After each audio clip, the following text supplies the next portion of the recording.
It's lovely to connect again this evening as we continuing on this journey of Raja Yoga. So this evening, I would love to just begin with a meditation first before we continue with today's lesson. Monday, we really explored the anatomy of the soul, where we speak about how the soul functions and how it, sort of integrates into this physical dimension and how it functions in this physical dimension. And we explored as well how habits are created. So we'll do a quick, brief recap on that. And then this evening's session, what I'm going to focus on is really about transforming habits. And that's a big one because we all know that habits can be created very quickly, and but it takes a lot of energy to actually transform them. So how do we begin to transform our habits in a deeper way? And then I'm going to also look at how we can raise our consciousness to a higher awareness as well. But first, let's just center ourselves lovely and just get into a nice meditation, so that it helps us to become fully present to this evening session. Okay.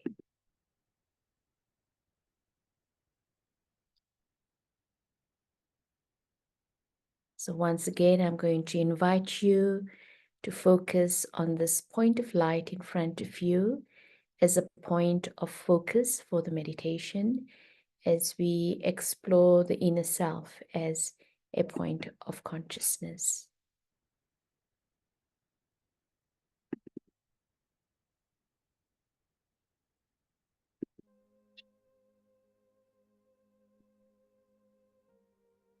Om Shanti. I sit quietly. I turn inwards. I visualize the point of light, the source of energy that I am. I am located in the center of my forehead. I am a being of light. In this awareness, rays of light extend into my physical body, and the light soothes and heals and energizes my entire physical system.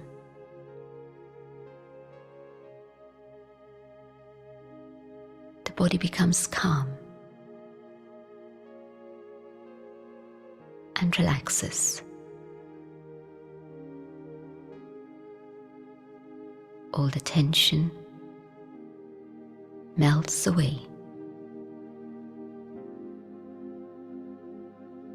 and the body becomes quiet and peaceful.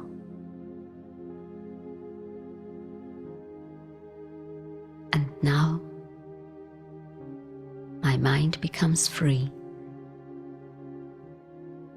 to go into the depth of the inner being.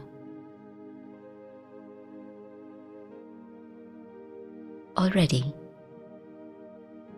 the speed of my thoughts has slowed down. And now, I choose not to let my thoughts be distracted by the physical body, not to look at the scenes outside, nor to listen to the sounds outside, but to focus on that which is within my own inner being.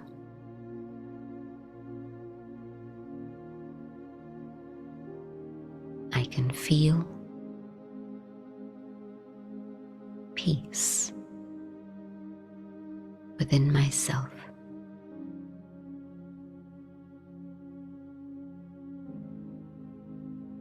I discover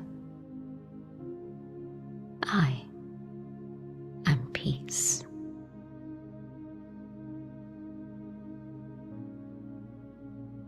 Peace isn't something outside of me. Peace is within me.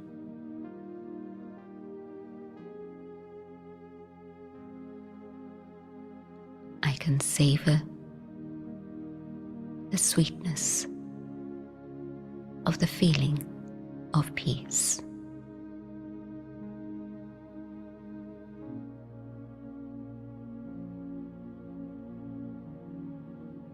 Peace is my own natural quality.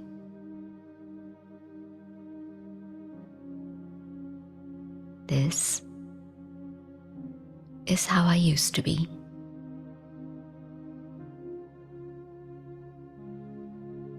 And now that I know this, I am this. And I can be this whenever I choose.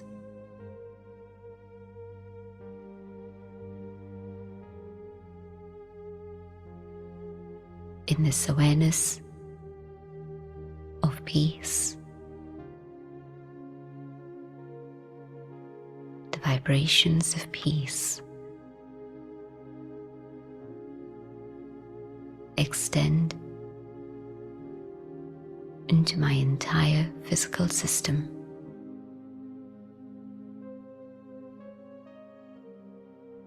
And my body returns to a state of harmony, a state of good health.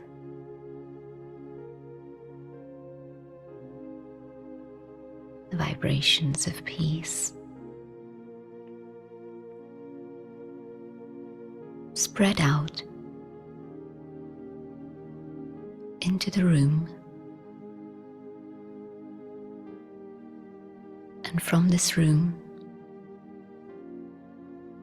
out into the world.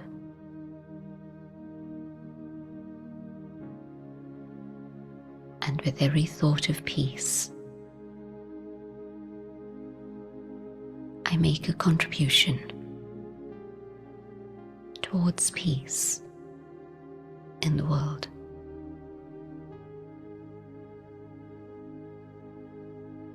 Om Shanti.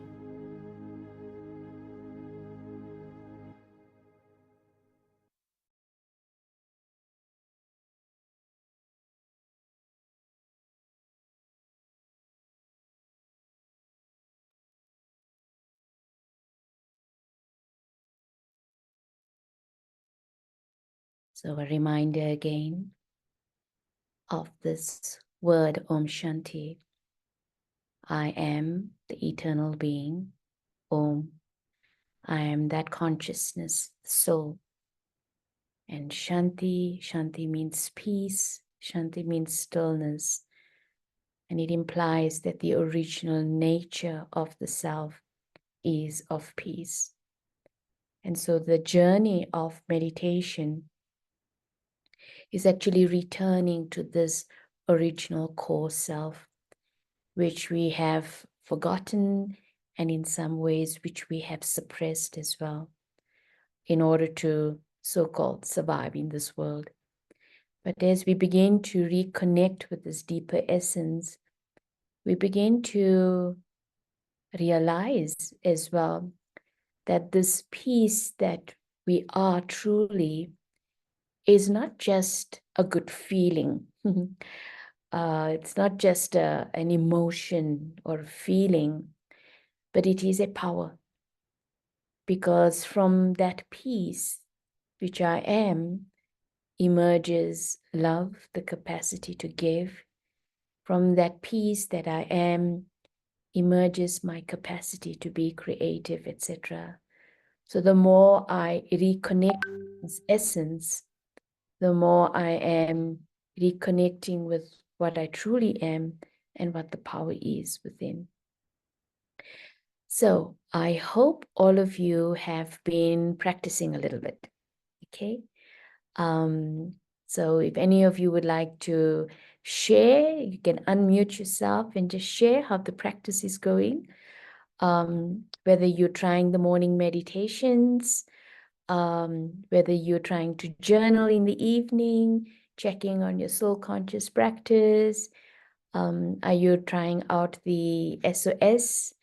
So either unmute and share, and if you're very shy, you can even write it in the chat. But it would be lovely to hear from you if you are trying to bring some of these concepts into practice, and how's it going for you? I'd like to know.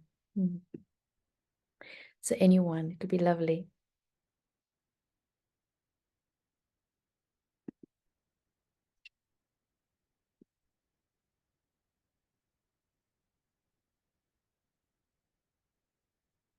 Gina, I know you, so I'm going to ask you to share. Oh, Krishna, would you like to share? Go ahead. Santi.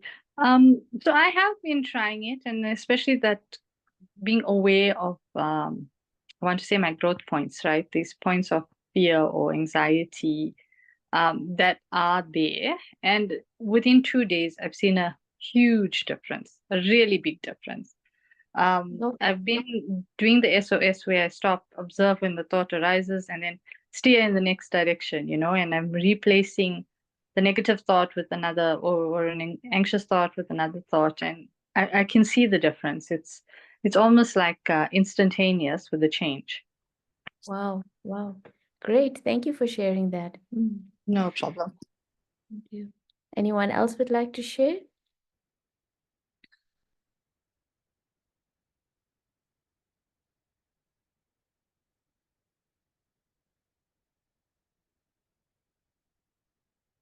Okay. I've been filtering of the thoughts. It is very helpful. Yes. It's a very good practice, just recognizing that we have the power to choose our thoughts. We're not necessarily enslaved by our thoughts, but we have that power to choose our thinking. And it requires that SOS practice, pausing, becoming aware, and then redirecting. And so just to, know one thing is that the soul, as we spoke about the faculties of the soul, mind, that intellect or buddhi, and the sanskaras, and thoughts are like our currency in the mind. So depending on the quality, the quantity, the speed of the thoughts, that is the energy of the soul that we are using. And when you think of thoughts as your currency, then you're very conscious of the fact that how is it that I'm spending that currency? How is it that I'm spending that energy? Because not only is it expressing the energy of the soul, but what it's also doing is that it's creating my inner world. And so one of the things to always come back to and understand that I want to just focus on again is, this whole aspect that we went through on Monday, that how we create thoughts, how we perceive thoughts and filter those thoughts through the intellect, and how it leads to an action. And that action then leaves an impression within us.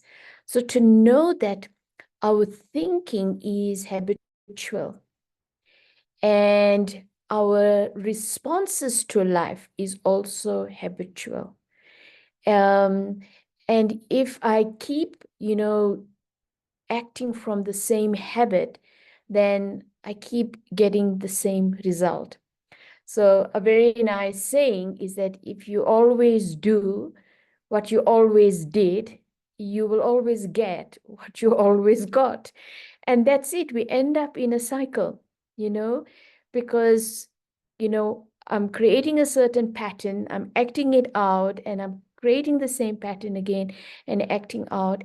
And so that's the impact that we end up. So sometimes we feel we end up with a brick wall, but it's because that's what's my inner world being created. I want to share a personal experience here because, many years ago, I was a young student in Durban, and I had a relationship.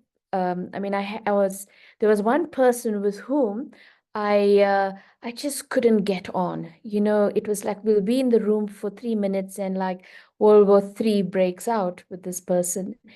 And what had happened, that circumstances change, and I had to move to Johannesburg, and I thought, oh, at last I'm rid of this person. And that's what usually we do, isn't it? When we have a difficulty or a challenge, we sort of move away, and we think by moving away, the issue is resolved. And my observation was that the first month was like freedom. Second month, I found a few reactions happening. And the third month, I found it was like the same reactions emerging, just the face was different. So it was a rude awakening for me to realize that it's a habit we've created inside. And whether that habit inside that we've created or belief we created is like, eating chocolate, or it's an emotional habit as well, being critical, or just being highly sensitive and just taking things very personally, or it is having a sense of mistrust and not being open, or it could be using aggression to try and make my point, or whatever the case may be. These are all habits which we have acquired. It's not our true self, And so we're going to now focus on how do we learn to operate from that core self, so that we let go of the impact of our acquired self, and work, awaken that intellect, and let that intellect be connected with the core self, so that my choices, my decisions, my judgments, my actions are coming from that deeper, truer self. Now, when we look at our sanskaras,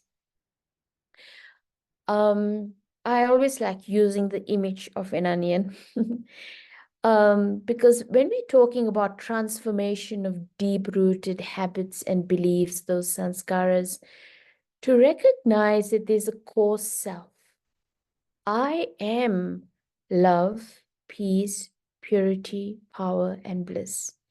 But over this life, and sometimes even over many lifetimes, we have acquired these sanskaras, these habits and belief systems, which like all become like layers that cover the self. So when we look at ourselves today, what we see is not necessarily our core self, but what we are seeing are all of these layers that we have acquired and accumulated. So when I look at myself today, I can see, yes, I can be understanding and kind, but I can also see I can get very irritated. And I can also see that I get impatient, or maybe I just get disheartened, or there's jealousy or whatever. So these are all layers that we have covered. And very often the question comes up, okay, I recognize that I have these layers. What do I do with them? How do I get rid of these layers? Now tell me, what happens when we try to peel an onion layer by layer? So just think about it. We have this beautiful picture of this onion and we're trying to peel it layer by layer. What happens?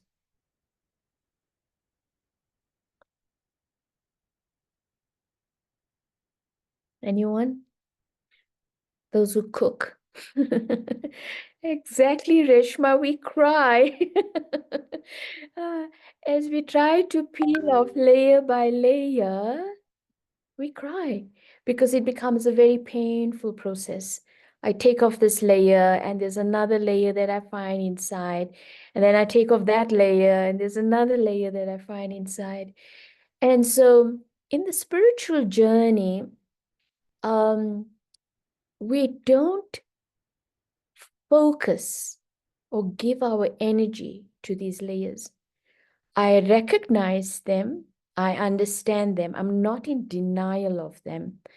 I take time to reflect and I understand them, but I don't keep focusing my energy on that. Why? Because, the principle that we learned earlier, wherever my attention goes, that's where my thoughts go. And wherever my thoughts go, that's what I give life to. And if I'm going to constantly just focus on these layers that I have acquired, then I'm giving power to these layers. And I think one aspect that I find very necessary is for us to learn to be very compassionate with the self. In order for transformation to happen, we cannot transform if we are hard with ourselves. We will resist transformation if it's too painful. So how do we work with it? So the understanding is that very much in order to transform my sanskaras, yes, I'm not in denial of it, but I begin to build in me what I want to be. I think Gandhi had said, saying, be the change that you want to see. And it's not just about in the world, but just in myself as well.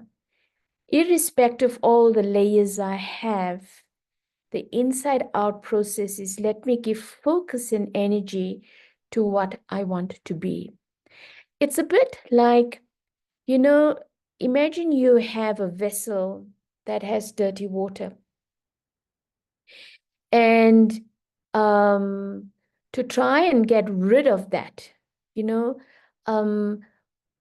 we can't necessarily just empty out, but we have to learn to replace. And that's the whole thing with habits. That when we have a habit or a belief system, we have to replace it with something. We can't eradicate it in a vacuum. So we have to learn to replace it. So if you have a vessel with some dirty water and you want to get rid of it, if you keep pouring clean water in it, the dirty water comes to the surface and eventually flows out. And then you're eventually left with clean water inside. And so that's the whole thing, in a sense, that we have to give power and energy to what we want to cherish in ourselves. Power and energy and focus to what we want to build in ourselves. And so this focus on the self as being love, peace, purity, power, and bliss. So when I'm sitting in meditation, I am using my thoughts to reconnect with this essence of myself, to re-empower these qualities within myself. Because one thing to understand is that whatever we consider to be like a weakness within ourselves, that is really just because we've lost a connection with the real self, you know. So for example, I want to use when I don't feel a sense of love within me, then I begin to think that love lies outside of me. Okay, because I don't feel it inside of me, I begin to seek for it outside of me. And what then begins to happen is I become insecure within me. And so then I tend to become quite possessive of people and things around me. I can get quite attached. Um, I can also try to, develop behavior that seeks attention, etc. So those behaviors is what I'm considering what's taking my energy away, but all it's doing is it's a coping mechanism. It's because I'm not feeling it inside of me. And no one and nothing can rebuild that for you. One of my biggest lessons was really this aspect that no one can empower you. It is something that I have to do for myself. And so the practice of meditation is taking that time to rebuild myself from the inside out. And it begins by really recognizing that who I am is these pure qualities of love, peace, purity, and bliss. And as I rest my mind on these qualities, two things I'm doing. I'm awakening it as an energy within me. It becomes a power within me, not just a good feeling, but a power within me that helps me respond to my world around me. But it also becomes a deep experience. It becomes something I can feel, and that then helps me to respond to things. I want to share another personal experience. Um, I grew up and sort of worked in the IT field. And in very early in my career, I was in a situation where I was working for the Building Industrial Council. And towards the end of the year, we always had these holiday paychecks that we had to produce. And what I found was that, there was always last minute changes, as there always is in the IT world. And so I did those changes, and then we had to run these programs. It was like early December because people in the building industry go on holiday. And what had happened was I did my, changes. I tested my programs, did my backups, and then we were running these programs. It was a Friday night, I remember as well. So my boss, who was a financial director, and myself were in the computer room, and I ran the program.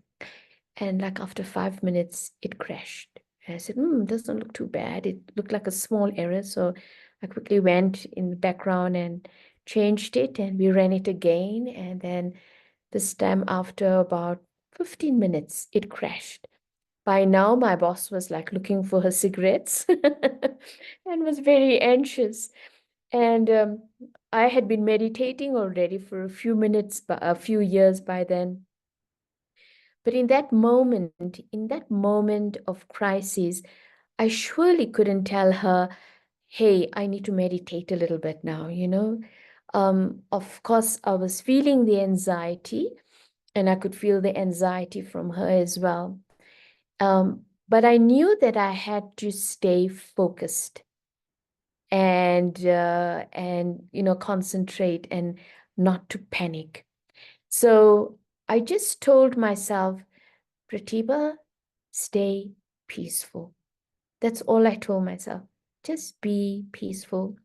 And that night I had such an amazing experience. I felt like this peace from within emerging. And as it emerged from inside, I felt surrounded by this peace. So not only was I feeling the peace inside, but I felt the peace like a cocoon around me, so that even the anxiety of my boss wasn't affecting me, because sometimes you can be peaceful, but someone else's anxiety can affect you. So it felt like her energy was like water off a duck's back. It wasn't touching me. And then it took half an hour and I resolved the issue, and there was a happy ending to that story.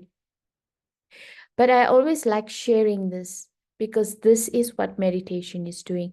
This is how we start changing sanskaras, is by investing in the energy that I want to build inside of me. And that's why that SOS practice is so useful as well. Because each time that I take a moment of pause, I begin to become aware and redirect. And each time I'm doing that, I am accumulating. When I go back to that moment of peace inside, I'm accumulating that energy within me so that at a time of crisis, I have something to draw on. I have something to um, I have that experience that I can draw from and take power from in that moment. So that's what we're doing. We giving ourselves this energy. We're giving ourselves this internal focus so that I'm building this energy within me deeper and deeper. The other aspect of how do we change deep-rooted habits and beliefs, and that is also how we need to shift understanding. And I was thinking of this as an example because, as I mentioned, part of what we are doing in Raja Yoga meditation is also about strengthening that intellect. Because when I've been operating from habits and beliefs, I have weakened my intellect. And so now what I'm aiming to do is also strengthen that intellect. So just a simple example, I grew up eating tennis biscuits. I loved it. I would eat a case lot of tennis biscuits per month. So, there was like such a deep habit, such a deep a memory as well within me of a childhood pleasure. And as I grew up and became a teenager, when I was at 14, 15 years old, I decided to become a vegetarian, and I wanted to be a vegetarian quite seriously. And when I decided on that in a way, then it was like now the desire for tennis biscuits was always there, and the memory of the taste of tennis biscuits was always there, but also now a decision that I've made. And when I made that decision, I realized tennis biscuit has eggs, so I don't want to have tennis biscuits anymore. So it's in a way how we also can move away from a sanskar is when we consciously align our actions with a very firm decision. And the more I do that, the more then that sanskara dies off. So today I don't have cravings for tennis biscuits because I had made that decision and I kept to that decision. So each time the thought came up, each time I saw it, or each time whatever, I reminded myself my decision of why I'm not going to engage in that action, why I'm not going to support that old habit. So that's also another aspect of, how we need to strengthen that intellect and make these conscious decisions of recognizing that there are certain habits that don't serve us. And if they don't serve us, then why they don't serve us. You know, I found that if I have a clear understanding, and it's very much aligned to my deeper value systems of why I make this decision, then I support it. So I don't keep acting from sanskaras and habits, but I awaken that intellect before I act. And the more I act from a place of choice, the less I will act from a place of habit. Because when I'm acting from habit only, then to remember that I'm enslaved by my habit. So just to look at the self and to observe and see, are there certain habits that I want to shift and transform? And so the first thing is understanding that what is it that I want to empower in me? And so I give time and investment to that and awaken that. But then the second thing, what I need to do is also make a very firm decision of why I want to remove the influence of that habit. And the third thing that I find to help in transforming sanskaras as well is that when I know I have a particular habit that is very strong, then I need to think of an alternative habit that will support me in that moment. You know, so for example, let's look at the habit of, I, at one point, I remember I was going through a period where I was feeling very sensitive. So I would easily feel like quite teary if someone said something a bit harshly or whatever. And then I told myself, I don't like myself being like this. So I recognized a habit that had been created. It was an emotional habit.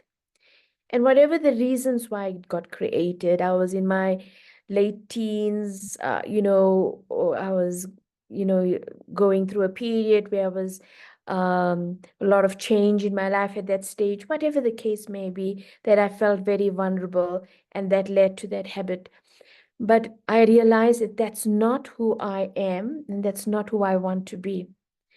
And so every time I felt that emotion got triggered, I would tell myself, no, Pratibha, just go back into your self-respect. Remember who you are, remember your deeper qualities, and affirm yourself internally like that. And it took about 3 months. So initially, I would get into the emotion, and then I would realize that's not how I want to be, and then I will work on myself. That was the initial period.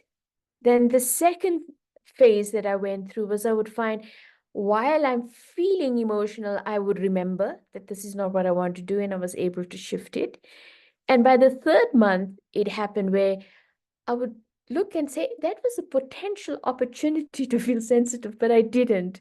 So what I'm trying to get at that we must, that we can shift these patterns because they're acquired, they're not our true self. And when we just stay focused, so, I've given you 3 methods, one is build what you want to be inside. Okay. Secondly, so first thing is building. Secondly is strengthen why in your intellect, why you want to shift your thinking here, why you want to shift this habit, align yourself with some deeper value or purpose, etc. And third thing is create an alternative way of being. So each time you see something emerging in yourself, you remind yourself, that's not the way I want to choose to be like this. So you shift pattern. And within, 3 months, my practice and my experience was I could shift that sanskara. I really could shift that sanskara so that I wasn't dominated by that sanskara, but I could be the person that I wanted to be. So transforming of sanskaras is a very powerful process, and it's an ongoing process. It's about awakening that intellect within us as well. So I want you to reflect on something and to reflect for yourself that, do I have a habit that sabotages or limits me? And to focus on what thoughts can I focus on to start to shift or dissolve this habit. And you can also think about it is, what do I want to enhance within me so that this habit doesn't, there's no reason for this habit anymore. Because as I said, a lot of these habits we acquire as a coping mechanism.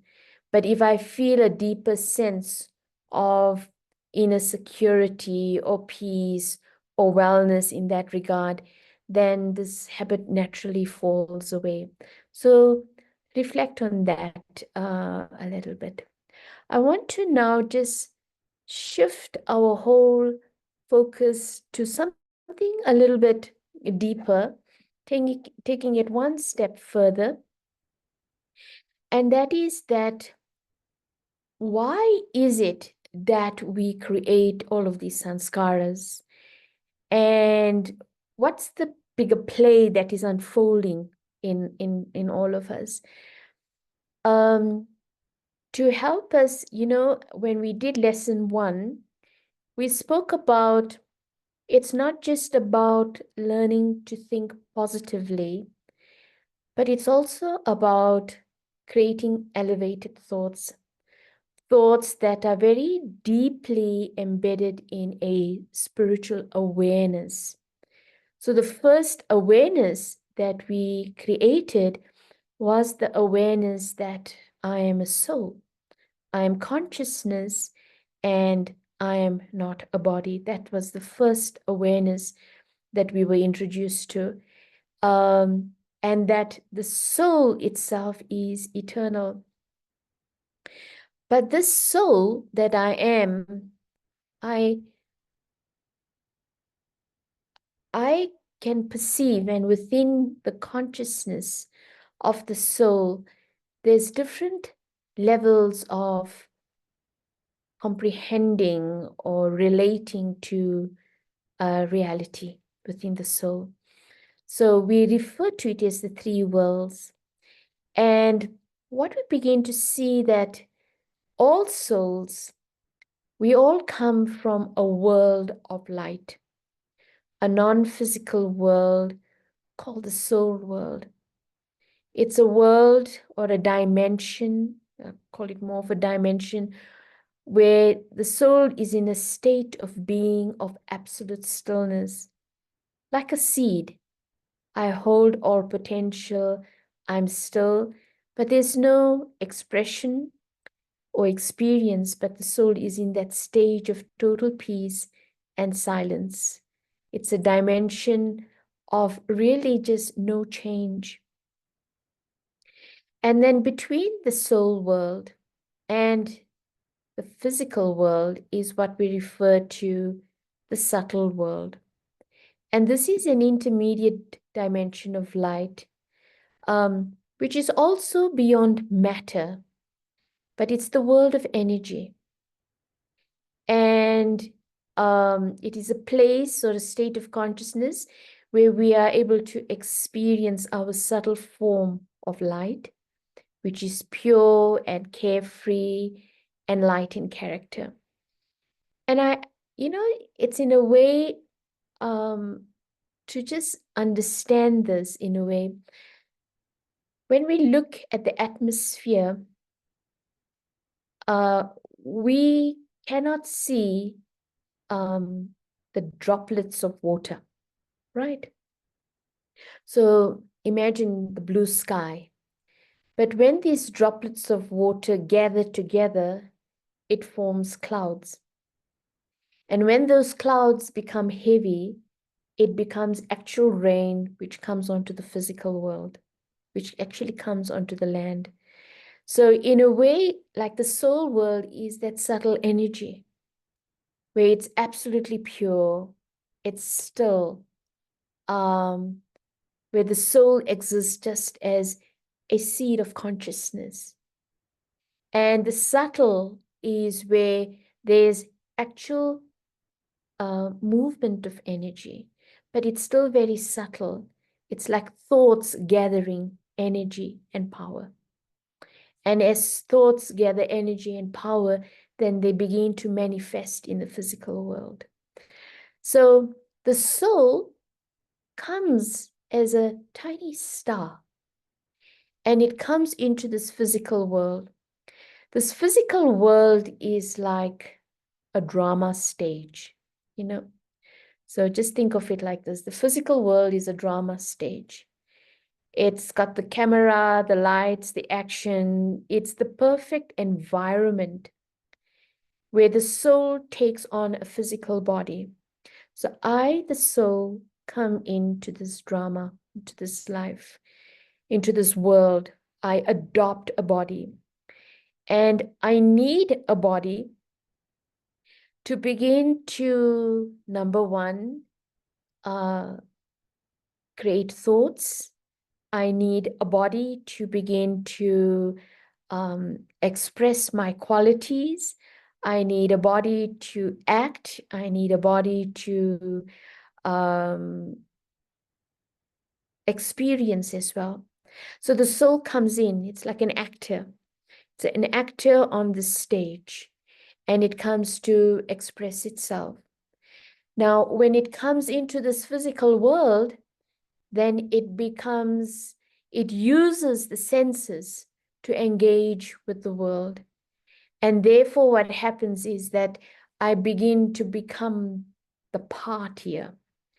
And the physical world is always in a state of change.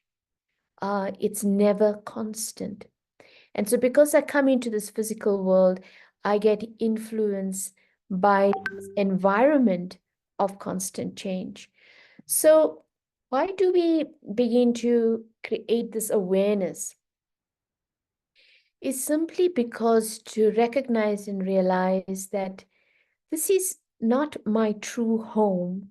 This is my temporary abode where I come to reflect, where I come, not really reflect, I come to express myself. I come to show my qualities, who I am. I come to create beauty, create whatever I need to. But that I am in this dimension where everything will change. So whatever I create here, whatever I experience here, will not last forever.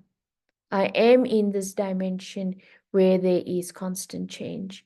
And so this awareness then helps us to create a very powerful practice, which helps me to work from the inside out.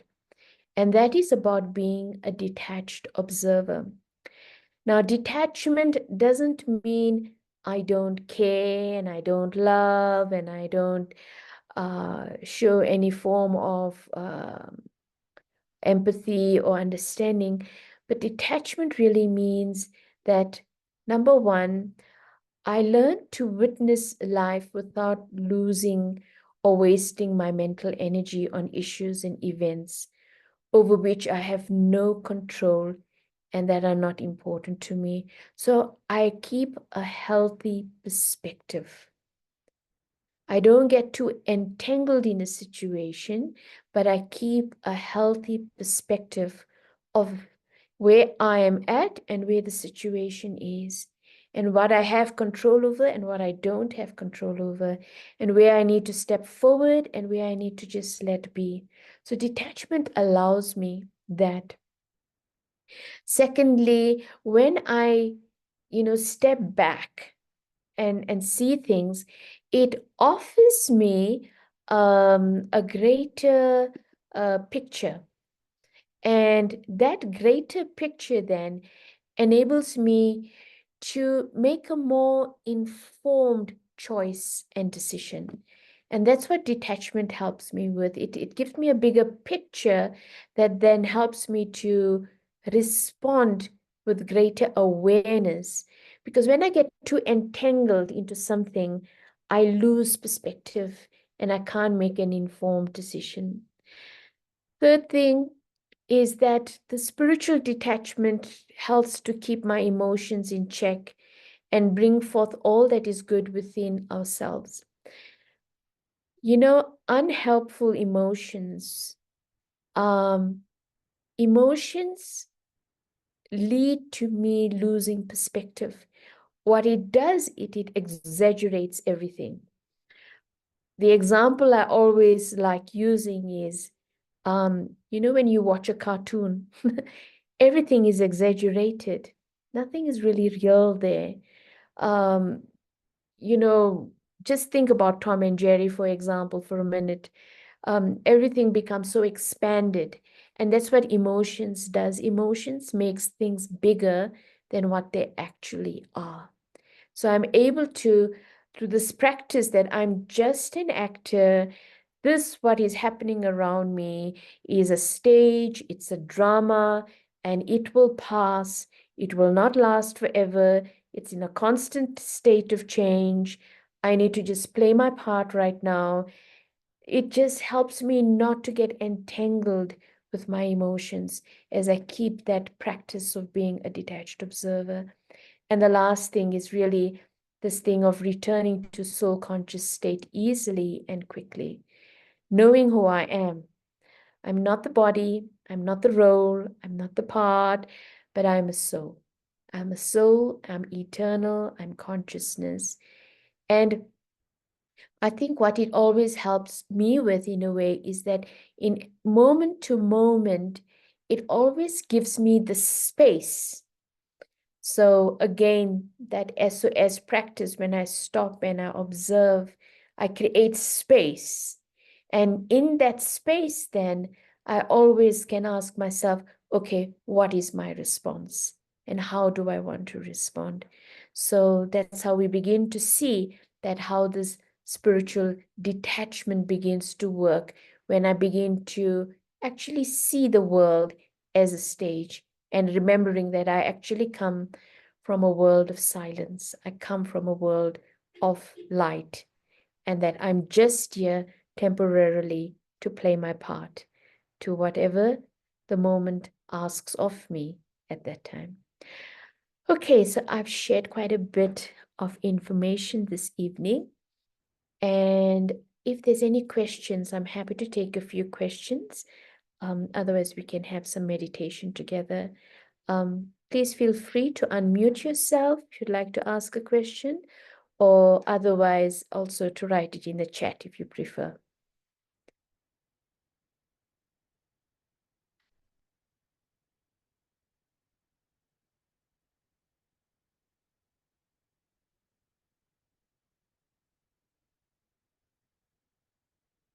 Okay, point 2 under the reflective exercise was really to ask yourself, what thoughts can I focus on to start to shift or dissolve or this habit? Okay, great. Right, where does ego fit into all of this? Very good question. What is the ego? When we begin to understand what do we mean by ego, ego is one of those acquired layers. Because when I disconnect with my true essence of who I am as a soul, as a consciousness, when I forget my core self, I begin to create an identity of myself that's based on what I do, what I look like, what I have. So that is what the ego becomes. Ego is really a wrong understanding of myself. that I have adopted.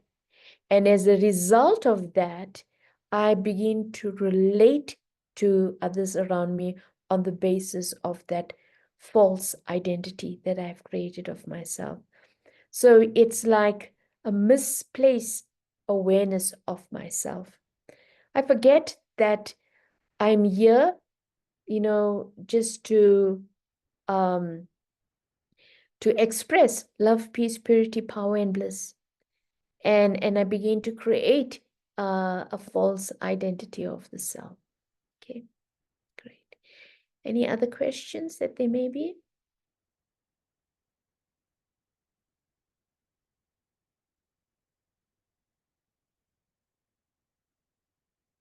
Okay, good. Lots to think about and reflect on, and work on those two questions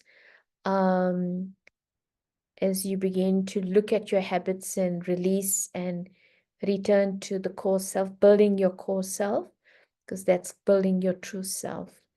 And then just enjoy that process, and we can take up some questions further if that do come up on Monday. But I'd like to end this evening session with a meditation together as well. So once again, just sit back and let's enjoy this particular meditation.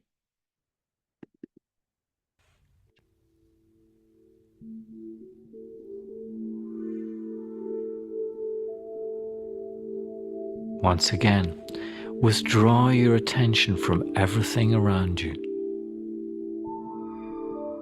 Bring yourself back to a point of self-awareness and soul consciousness.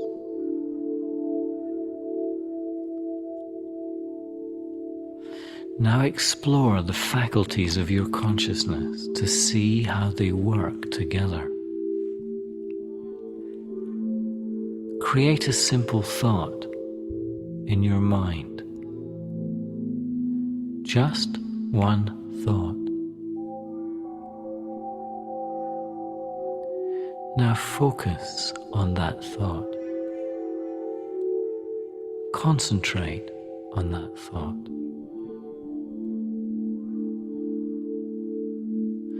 And then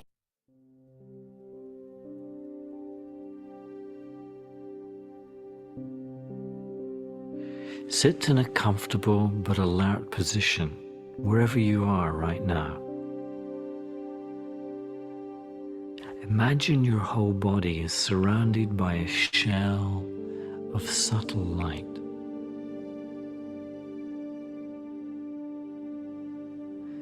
See the energy of this light draw itself up to a point of focus just above, behind your eyes. Be aware that you are that point of focus.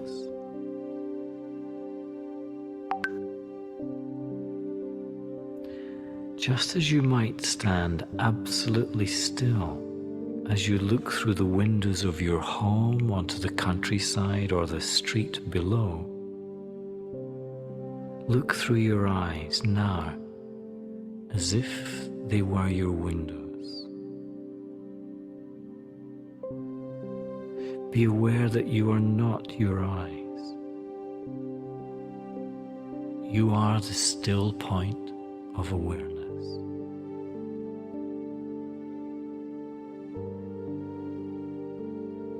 You are the one looking through your eyes to the world out there. Be fully aware of what you are able to see.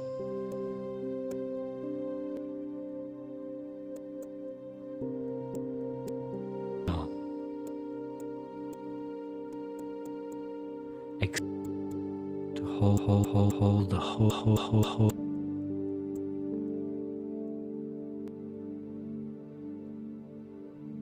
As you watch people and life moving around you, remain completely still, just watching.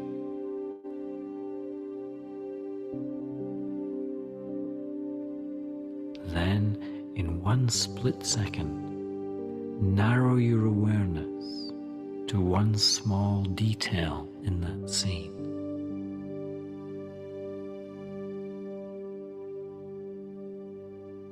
Hold that detail in your awareness for a moment. Be free of any judgment or assessment. Don't project anything onto what is in your awareness. Just watch. Just be aware.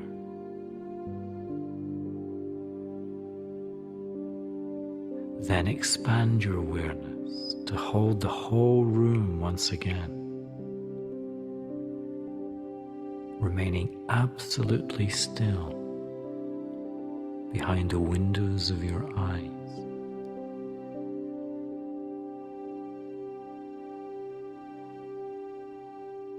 Then, when the moment is right, consciously fill your body with energy, animating your physical form, and then move it, talk through it, and continue with whatever you were doing.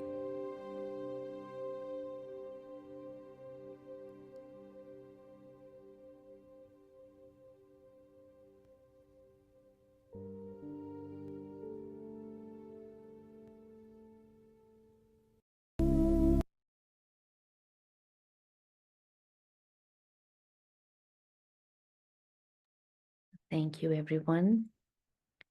And enjoy continuing the practice. If any of you who are not yet on our group for meditations every morning and you would like to, I'm putting the number on the chat, so you can always pick it up from there and send us a little text if you'd like to get the morning meditations. But I'd just like to encourage you that yes, every morning, at least begin your morning with a few minutes of meditation, building what I want to be inside, because that's the starting point of transformation, and continue with the practice of SOS. So thank you all, and good night, and take care. Have a great weekend, and we'll connect again on Monday evening. Om Shanti.